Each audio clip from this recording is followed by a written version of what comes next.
அனைத்துலக சினிமா ரசிகர்களுக்கு சினிமா கொட்டகையின் அன்பான வணக்கம். இன்று தமிழில் முதல் பேசும் படமாக வெளிவந்த காளிதாஸ் எப்படி உருவாக்கப்பட்டது என்ற விவரங்களை பார்ப்போம்.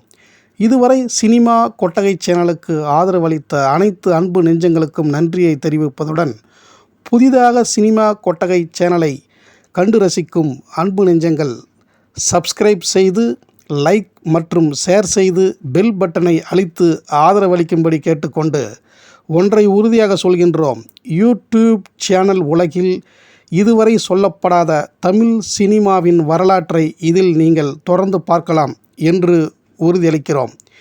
இனி நிகழ்ச்சிக்கு செல்வோம். பல மொழிகளில் சினிமா தொழில் மௌனப்படமாக காலூன்றி பிறகு பேசும் படமாக உருவெடுத்தது. ஆனால் தமிழிலும் தெலுங்கிலும் முதல் பேசும் படம் வரவே இல்லை. இந்தியில் வெளியான இந்தியாவின் முதல் பேசும் படமான ஆலம் ஆராவை தயாரித்த இம்பீரியல் கம்பெனியின் தயாரிப்பாளரான அந்தேஷிர் இரானி தனது பம்பாயில் ஸ்டுடியோவில் அடுத்த படத்தினை தென்னக மக்களுக்காக எடுக்க திட்டமிட்டார். கதையை வடக்கு தேசத்து புராண கதையாக இருக்க வேண்டும் என்று முடிவெடுத்தார். சமஸ்கிருத கவிஞர் காளிதாசனின் வாழ்க்கையை அடிப்படையாக கொண்டு படம் எடுக்க முடிவெடுத்த தயாரிப்பாளர், தென்னக மொழிகளை நன்கு அறிந்த அனுபவசாலிகளை தேடியவருக்கு தெலுங்கு மௌனப்பட உலகின் இயக்குனர் எச்.எம். ரெட்டியை தனது காளிதாஸ் படத்திற்கு இயக்குனராக நியமித்தார். இசையமைப்பு பாடல்களுக்காக பாஸ்கரதாஸ் என்பவரை நியமித்தார். கதாநாயகனாக டி.பி. வெங்கடேஷ் என்பவரை தேர்வு செய்தார். இவர்தான் தமிழ் மற்றும் தெலுங்கு பேசும் படங்களின் முதல் கதாநாயகனாக போற்றப்படுகிறார். கதாநாயகியாக டி.பி. ராஜலட்சுமி என்பவரை ஒப்பந்தம் செய்யப்பட்டார்.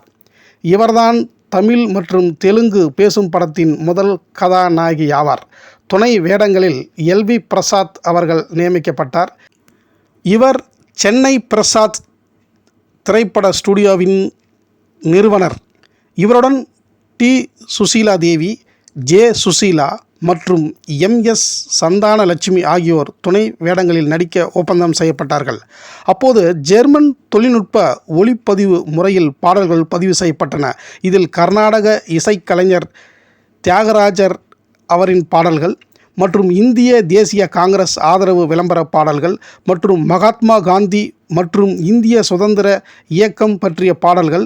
படத்தின் கதை கவிஞன் சம்பந்தமானது என்பதால் அவர் பாடும் பாடல்கள் என்று மொத்தம் 50 பாடல்கள் பதிவு செய்யப்பட்டது. தமிழிலும் தெலுங்கிலும் பாடல் பதிவுடன் தொடங்கப்பட்ட முதல் படமும் இந்த காளிதாஸ் தான். ஒரு வழியாக படப்பிடிப்பை தொடங்கிய போது ஒரு சிக்கல் வந்தது. அது என்ன என்பதையும், காளிதாஸ் திரைப்படம் மேலும் என்னென்ன போராட்டங்களை சந்தித்து திரைக்கு வந்தது என்பதையும் அடுத்த வீடியோவில் பார்ப்போம்.